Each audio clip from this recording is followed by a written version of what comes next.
All right, for um, example 7, we're just going to be finding some function values in our calculator. Tangent is the ratio of the opposite over the adjacent side, but your calculator won't give you that function value in fraction form. It's just going to give you a decimalized version, but that's what you're really getting. You're getting a ratio that's like decimal. It's been decimalized. Okay, so I'm just going to make sure my mode is in degrees. So you want to arrow down and make sure you're highlighted over top. If you're in radian mode, it's going to look like that. It's going to have the radian kind of blacked out like that and highlighted. And so you just need to arrow over top of degree, hit enter, and it'll set that mode, and then you can get out of here. And then all you have to do is type in tangent of 29.7. And again, it's going to give you a decimal answer. It's not going to give you a fraction of the actual O over the A side, the opposite over adjacent. So I'm just going to write it down decimally, 0.57.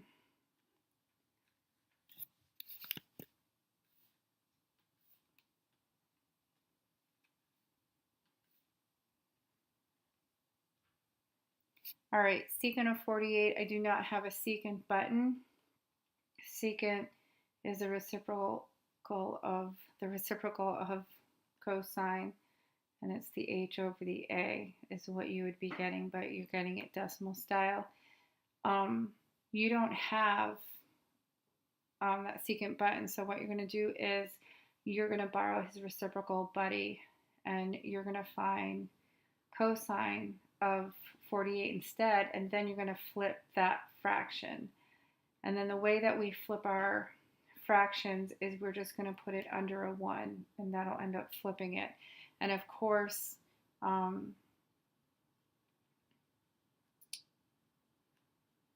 we're not really given a fraction. We're just going to be working with like decimals. So you're going to be finding cosine of 48. It's not going to actually give you a fraction. It's going to spit you out a decimal, and then you're going to take that decimalized ratio and you're going to flip it by putting it under 1.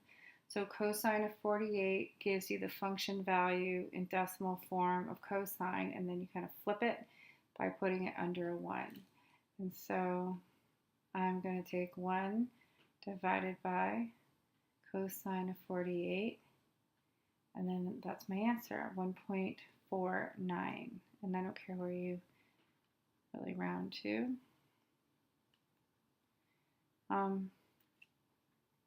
You could also type in, show you another way to do that. You can type in cosine of 48. There's your ratio in decimal form, and then you can flip it and get the reciprocal of that by hitting that x to the minus 1 button.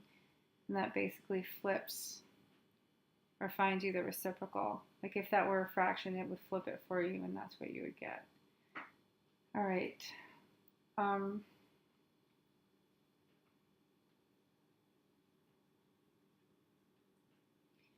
Okay, so this guy right here is just in DMS notation. So you can just type in all the symbols if you want to. Oops. And it'll work the same way.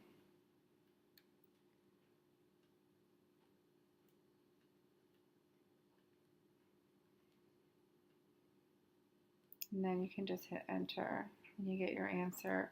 Or you could do what I probably would do is I would literally type in 83 plus 10 divided by 60 plus 39 divided by 60 squared, or 3600, and get the same answer. So either one works. And I kind of lost my answer, already forgot it, 0.9929.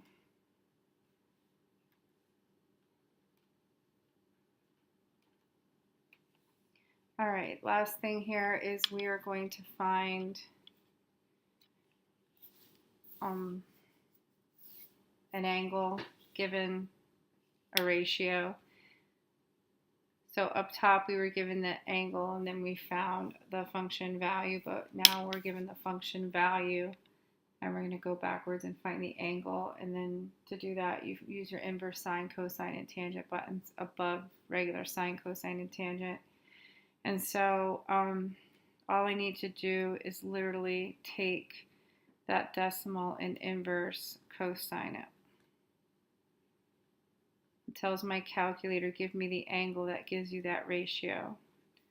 And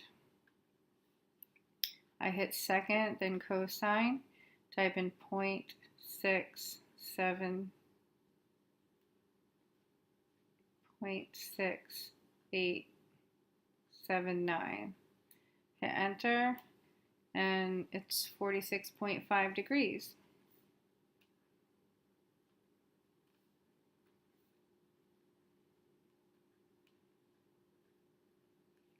So cosine of 46.5 gives you 0.6879. Okay, secant, you don't have a secant button, so what you're going to do is you are going to flip that function value and then inverse cosine it.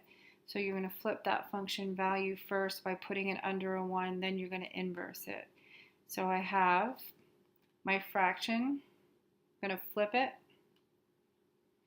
and now that gives me my cosine ratio, and then I can go ahead and inverse cosine that flipped ratio.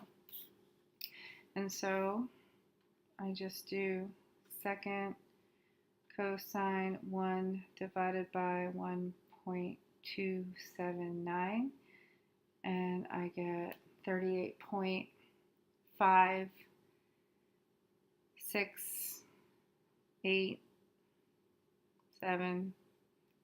I guess I would just round that to 38.6. Another way you can do it is second cosine 1.279, and then hit that little x to the -1 button, and that'll flip that inside number. It'll actually put it under 1,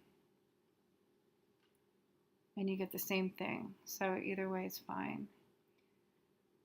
And I'm just going to take it to 38.6.